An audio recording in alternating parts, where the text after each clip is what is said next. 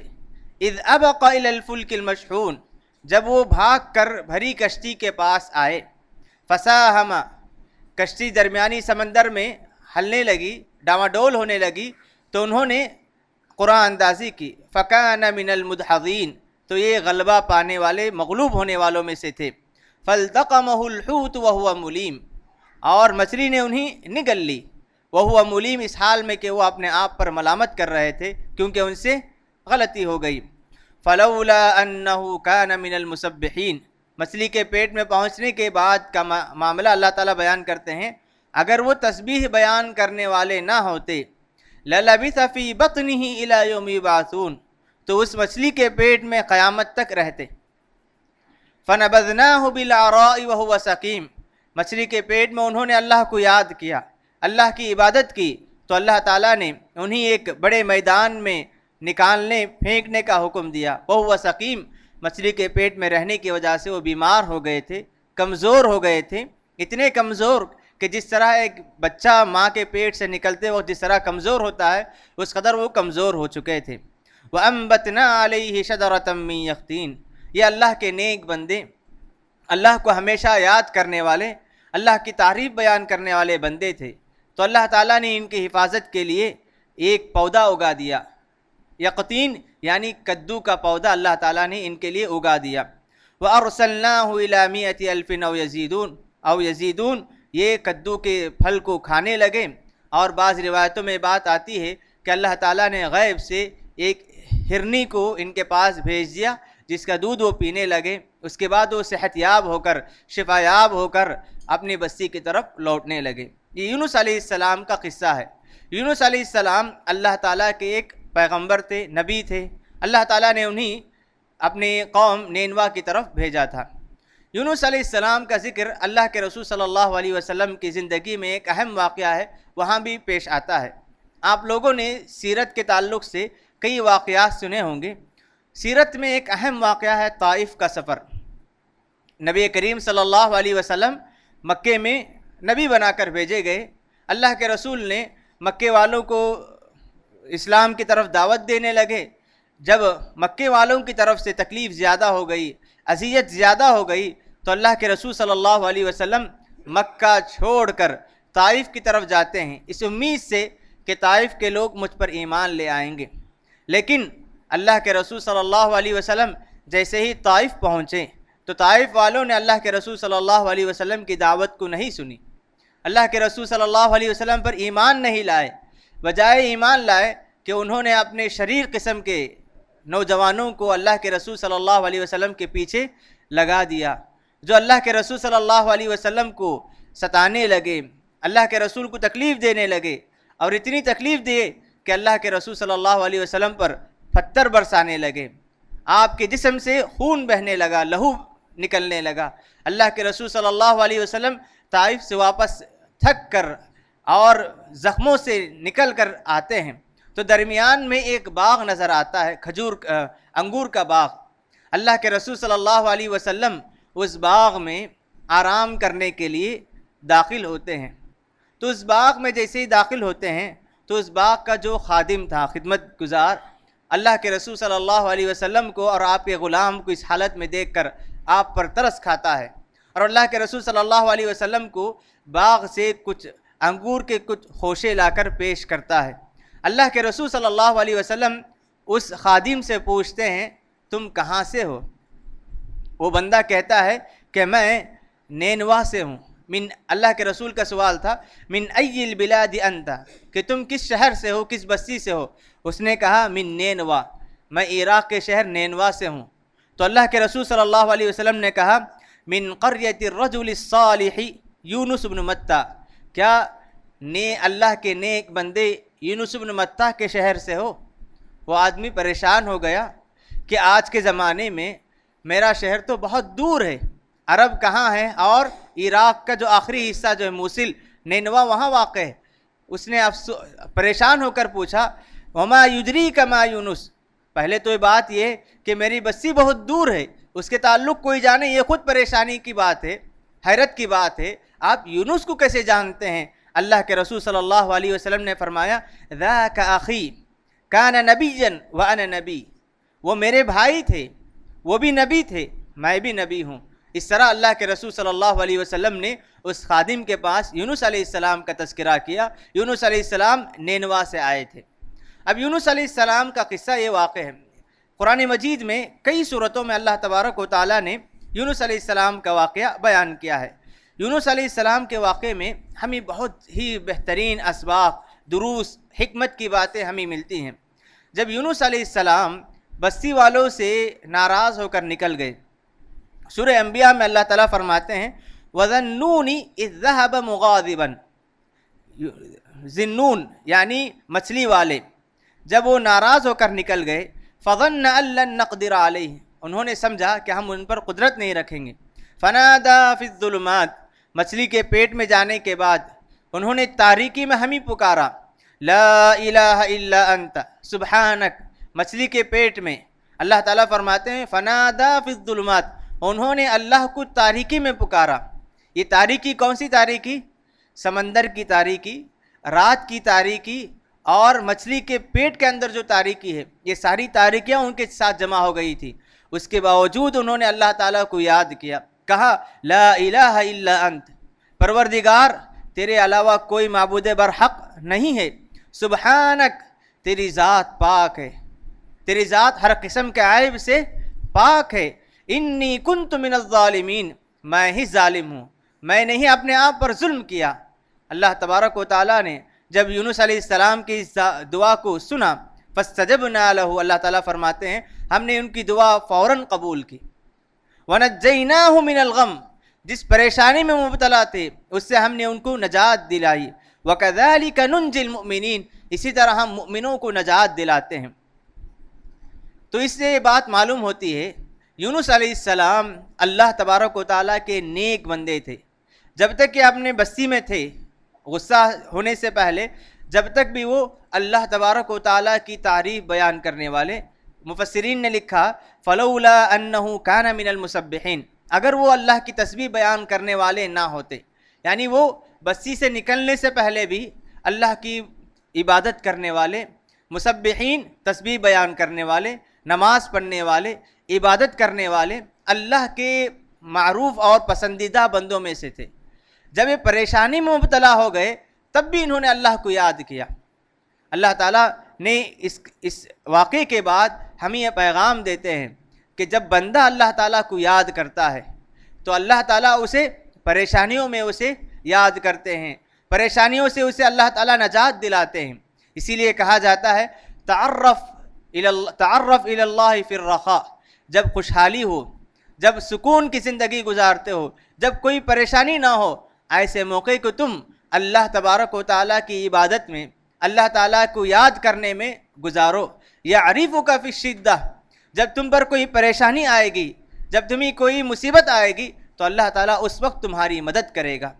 یونس علیہ السلام نے اپنی زندگی میں اللہ تعالیٰ کو یاد کیا تو جیسے ہی وہ پریشانی میں مبتلا ہو گئے فوراً اللہ تبارک و تعالیٰ نے اپنی طرف سے مدد، نصرت اور ساری چیزیں اللہ تعالیٰ نے نازل کی۔ سب سے پہلا سبق یہ ہے کہ جو بندہ اللہ کو یاد کرتا ہے اللہ تعالیٰ اسے پریشانیوں میں اس کی مدد کرتے ہیں، پریشانیوں سے اسے نکلنے کا راستہ بتاتے ہیں۔ دوسری بات یہ ہے کہ یونس علیہ السلام نے پریشانی میں مبتلا ہونے کے بعد جو دعا کی وہ دعا بڑی اہمیت والی دعا ہے، لا الہ الا انت سبحانک انی کنت من الظالمین۔ یہ پریشانی میں مبتلا جو بھی انسان اس دعا کا اہتمام کرے گا، اللہ کے رسول صلی اللہ علیہ وسلم فرماتے ہیں کہ اللہ تبارک و تعالیٰ اسے اس پریشانی سے دور کریں گے۔ اللہ کے رسول فرماتے ہیں دعوت اخی ذی النون، میرے بھائی نون یعنی مچھلی والے یونس علیہ السلام کی دعا، لا الہ الا انت سبحانک انی کنت من الظالمین ما دعا بها مکروب الا فرج اللہ کربتہ۔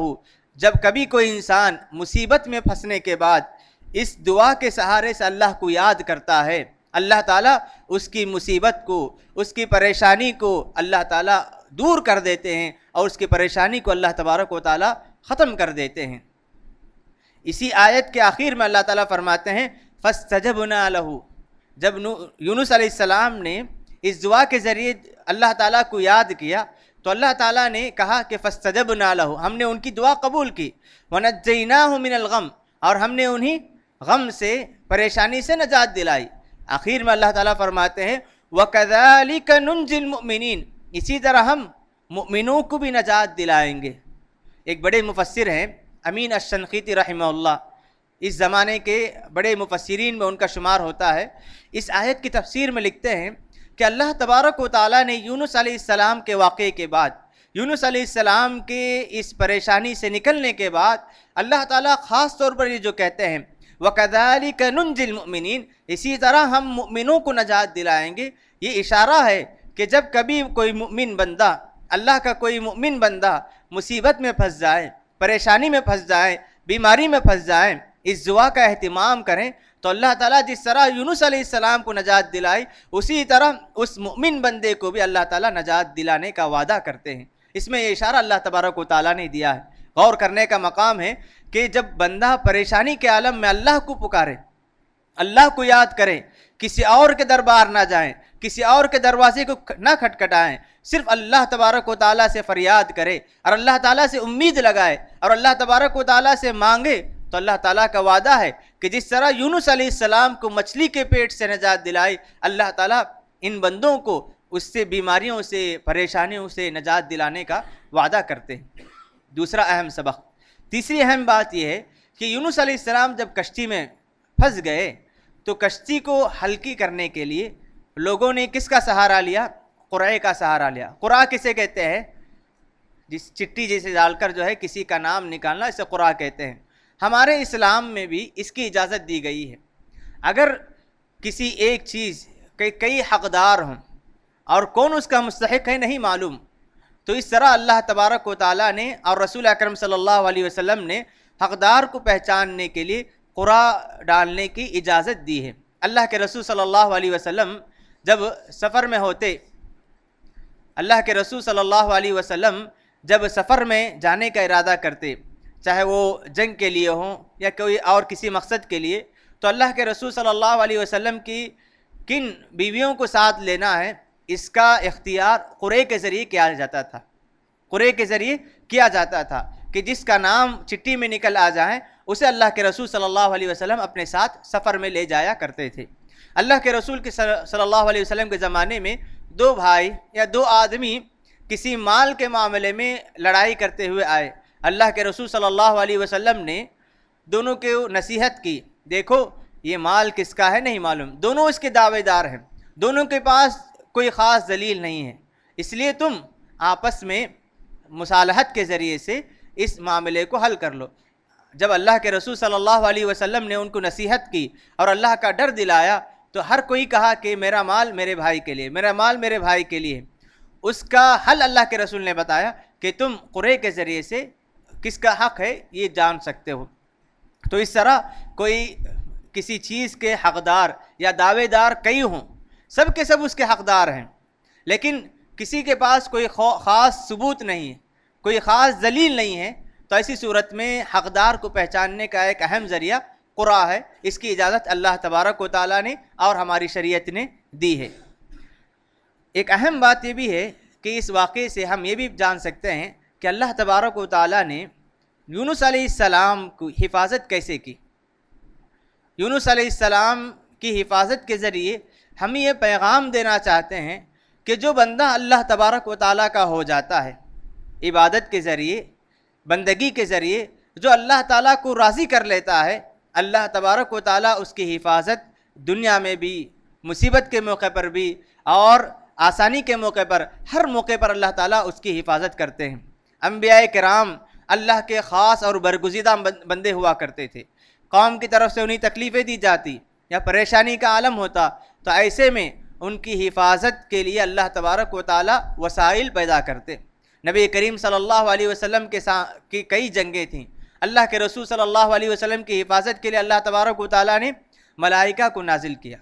یونس علیہ السلام پریشانی میں مبتلا تھے تو اللہ تعالیٰ نے ان کی حفاظت کے لیے مچھلی کا انتظام کیا، اور جب وہ مچھلی انہیں اگل دی ساحل میں تو اللہ تعالیٰ نے ان کی حفاظت کے لیے، ان کی صحت کے لیے ایک پودے کو اگا دیا۔ تو اللہ تبارک و تعالیٰ جب کسی بندے کی حفاظت کرنا چاہتے ہیں تو اس کے لیے غیبی وسائل پیدا کر دیتے ہیں۔ یہ غیبی وسائل پانے کے لیے ضروری ہے کہ ہم زندگی میں اللہ تعالیٰ کو راضی کر لیں۔ جو بندہ اللہ تعالیٰ کا ہو جائے گا، جو اللہ تعالیٰ کو زندگی میں راضی کر لے گا، جو اللہ تعالیٰ کو پسند اپنا محبوب بنا لے گا، اللہ تعالیٰ اس کی حفاظت ہر ہمیشہ کرتے ہیں۔ یونس علیہ السلام کے تعلق سے یہ ایک اہم بات تھی۔ یونس علیہ السلام اللہ تعالیٰ کی اجازت سے پہلے نکل گئے تھے، اللہ کی اجازت سے پہلے نکل گئے تھے۔ تو اللہ کے رسول صلی اللہ علیہ وسلم اسی لیے سورہ قلم میں اللہ تعالیٰ نے فرمایا وَلَا تَكُنْ كَصَاحِبِ الْحُوتِ، وَلَا تَكُنْ كَصَاحِبِ الْحُوتِ، آپ مچھلی والے کی طرح نہ ہو جائیے، یعنی حکم آنے سے پہلے وہ نکل گئے تھے۔ اللہ کے رسول کو بھی صبر کا حکم دیا، وقت سے پہلے کچھ بھی کام نہ کرو، وقت سے پہلے کوئی قدم آگے بڑھانے سے اللہ تعالیٰ نے روکا۔ یہ ساری آیتیں نازل ہونے کے بعد ایسا محسوس ہونے لگا کہ گویا کہ کسی کے دل میں یونس علیہ السلام جو اللہ کے خاص، اللہ کے نبی ہیں، ان کے تعلق سے کوئی کمی دل میں نہ بیٹھ جائیں، اسی لیے اللہ کے رسول کئی احادیث میں بات فرما دی کہ لا تفضلونی علی یونس بن متہ، کہ تم مجھے یونس بن متہ سے زیادہ مقام نہ دو۔ حالانکہ اللہ کے رسول کا مقام ہے، مسلم ہے، اس میں کوئی شک نہیں، لیکن اللہ کے رسول صلی اللہ علیہ وسلم صحابہ کرام کے دل میں یہ بات بٹھا دی کہ ہر نبی اللہ کا خاص بندہ ہوتا ہے، اسی لیے ان کی کسی کوئی غلطی کو بنیاد بنا کر ان کے حق میں کوئی نازیبا کلمات بولنا یا نازیبا تصور رکھنا یہ مناسب نہیں۔ اسی لیے اللہ کے رسول صلی اللہ علیہ وسلم نے صحابہ کرام کو یہ تعلیم دی۔ آج جو آیتیں پڑھی گئی ان میں سے ایک اہم آیت غزوہ تبوک کے تعلق سے بھی ہے۔ غزوہ تبوک کے تعلق سے یہ غزوہ تبوک جو ہے بڑی اہم جنگ ہے، بڑی تفصیلات اس جنگ میں آتی ہیں، چند مختصر باتیں آپ کے سامنے بتا کر اپنی بات ختم کرتا ہوں۔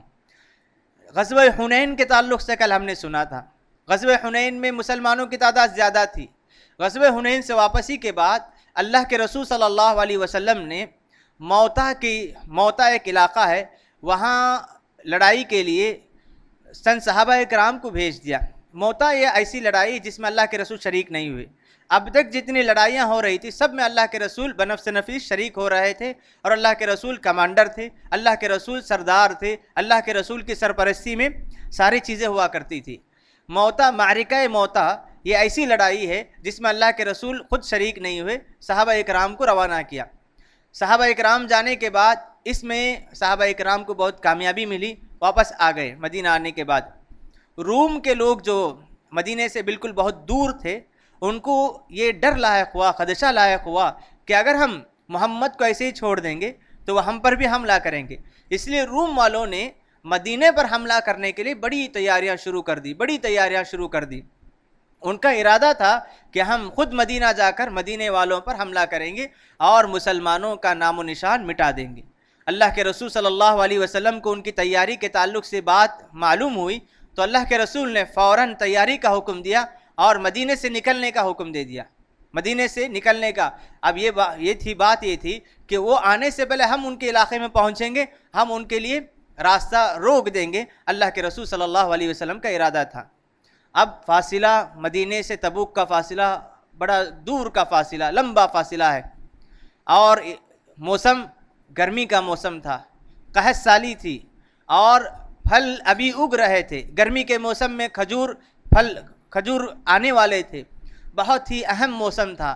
ایک تو ایک لمبا سفر ہے، گرمی کا موسم ہے، اور دور دراز سفر کی وجہ سے صحابہ اکرام پریشان ہیں، لیکن اللہ کے رسول نے اعلان کر دیا کہ جانا ہے۔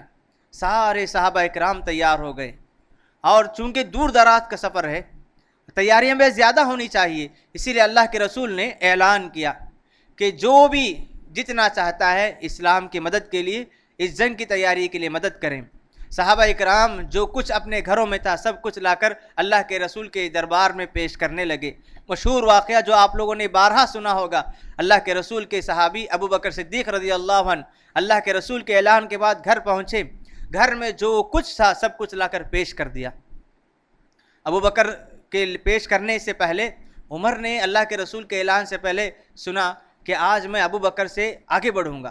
ہر نیکی میں وہ آگے بڑھ جاتے ہیں، اسے حسد نہیں کہیں گے، رشک کہیں گے۔ رشک کے معنی یہ ہے کہ کسی کو نیکی میں آگے بڑھتے دیکھ کر ہم بھی اس نیکی میں اس سے آگے بڑھنے کی امید لگانا، اسے رشک کہتے ہیں۔ اسلام نے حسد سے منع کیا۔ حسد کے معنی یہ ہے کہ کسی کو نیکی میں دیکھیں، نعمت میں دیکھیں تو اس کی نعمت کو چھن جانے کی تمنا کرنا، یہ حسد ہے۔ کسی کو نعمت میں دیکھیں، کسی کو نیکی میں آگے بڑھتے دیکھیں تو اسی نیکی میں ہم آگے بڑھنے کی امید لگانا، اسے رشک کہتے ہیں۔ اللہ کے رسول نے اس کی اجازت دی۔ عمر نے کہا کہ آج میں اتنا صدقہ کروں گا کہ ابو بکر صدیق سے آگے بڑھ جاؤں گا۔ اپنے گھر گئے، جو کچھ تھا اس میں سے آدھا گھر والوں کے لیے رکھا، آدھا اللہ کے رسول کے دربار میں پیش کر دیا۔ اللہ کے رسول نے ابو بکر سے پوچھا کہ تم کتنا پیش کیے؟ انہوں نے کہا کہ گھر میں جو کچھ تھا میں آپ کے دربار میں پیش کر دیا، اسلام کے لیے سب کچھ تیار ہے۔ عمر سے پوچھا آپ نے کیا کیا؟ عمر نے کہا کہ میں گھر میں جتنا تھا آدھا حصہ آپ کے لیے، اسلام کے لیے حاضر کر دیا ہوں۔ جب یہ سنا تو ابو بکر صدیق کے جواب کو سن کر عمر نے اپنے دل میں کہا کہ میں کبھی ابو بکر سے آگے نہیں بڑھ سکتا۔ اسی لیے ساری امت کا اس بات پر اتفاق ہے کہ انبیاء اکرام کے بعد آدم علیہ السلام سے لے کر قیامت تک جتنے انبیاء آئیں گے، انبیاء اکرام کے بعد سب سے افضل انسان ابو بکر صدیق رضی اللہ عنہ، سب سے افضل انسان ابو بکر صدیق رضی اللہ عنہ۔ اب عثمان رضی اللہ عنہ نے بہت کچھ قربان کیا، اتنا دیا کہ اللہ کے رسول صلی اللہ علیہ وسلم نے کہا کہ آج کے بعد عثمان جو بھی کر لے ان کو کوئی نقصان نہیں ہوگا، اتنا دیا انہوں نے۔ عبد الرحمن ابن عوف، سارے صحابہ اکرام لا کر پیش کرنے لگے۔ صحابہ اکرام کو جب اللہ کی راہ میں قربان کرتے ہوئے دیکھا تو منافق جو تھے وہ تانے دینے لگے کہ اللہ کے رسول کی تعریف سننے کے لیے دکھاوے، ریاکاری کا ان پر الزام لگایا منافقوں نے۔ اور بہت سارے صحابہ جو غریب تھے، نادار تھے، جن کے پاس کچھ نہیں، زیادہ نہیں تھا، انہوں نے اللہ کے رسول کا اعلان کو سنا تو گھر میں جو کچھ تھا، بعض صحابہ نے ایک ایک کھجور بھی پیش کیا۔ ان کے کم حصے کو دیکھ کر منافق مذاق اڑانے لگے، اتنا بڑا لشکر ہے اور یہ کھجور یا اتنا معمولی حصہ پیش کرتے ہیں۔ تو منافقوں نے جو زیادہ پیش کرنے والے تھے ان پر ریاکاری کا الزام لگایا، اور جو کم پیش کرنے والے تھے ان پر جو ہے ایک طرح سے حقارت سے ان کے مذاق اڑانے لگے۔ تو معاملہ جنگ کی تیاری شروع ہو گئی تھی۔ اب دور دراز کا سفر ہے، سارے صحابہ اکرام تیار ہیں۔ منافقوں نے دیکھا کہ یہ پھل نکلنے کا موسم ہے، اتنی گرمی میں وہاں تک کیوں جائیں، ہم اتنی تکلیف کیوں اٹھائیں؟ اللہ کے رسول کے پاس آ کر عذر پیش کرنے لگے۔ اللہ کے رسول گھر میں یہ معاملہ ہے، وہ اس طرح بیکار کے عذر پیش کرنے لگے۔ اللہ کے رسول کو معلوم تھا کہ منافق کون ہے۔ اللہ کے رسول صلی اللہ علیہ وسلم نے منافقوں کو عذر پہ قبول کر کے کہا کہ تم آرام کر سکتے ہو، ہمارے ساتھ آنے کی ضرورت نہیں ہے۔ اس طرح اللہ کے رسول صلی اللہ علیہ وسلم نے منافقوں کو واپس کر دیا۔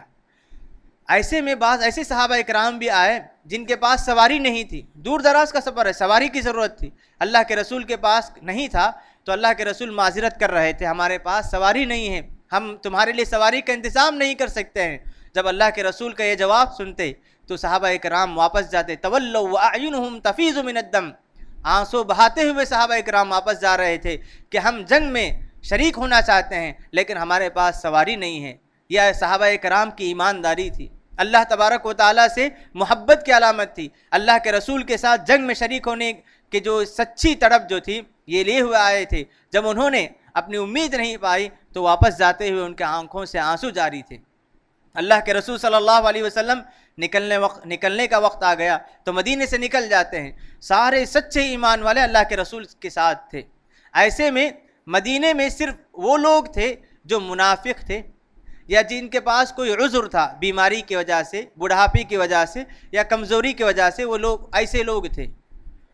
3 صحابہ اکرام ایسے تھے جو سچے ایمان والے، ان کا ایمان صحیح تھا لیکن کسی وجہ سے شیطان کے وسوسے میں آ گئے. وہ اپنے آپ میں تصور کر رہے تھے کہ ہمارے پاس عمدہ سواری ہے، اللہ کے رسول نکلے ہیں، جب وہ آدھے راستے میں ہوں گے تو ہمارے پاس عمدہ سواری ہے، راستے میں نکلنے کے بعد ہم ان کے ساتھ راستے میں جا کر مل لیں گے.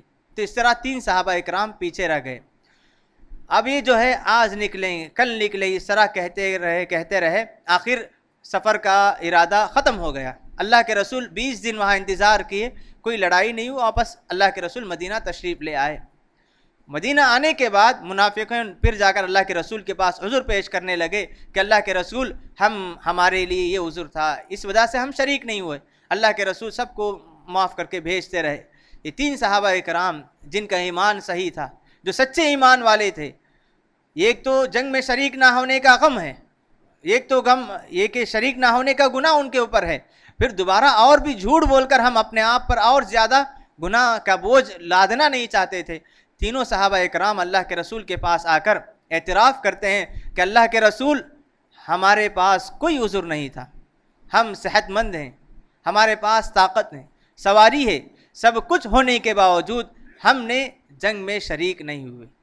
اللہ کے رسول صلی اللہ علیہ وسلم ان کے اچھے ارادے کو جانتے تھے، سچی بات انہوں نے کہی، منافقوں کی طرح جھوٹ نہیں کہا تھا. اللہ کے رسول نے کہا ٹھیک ہے تم اللہ کے حکم آنے تک انتظار کرو.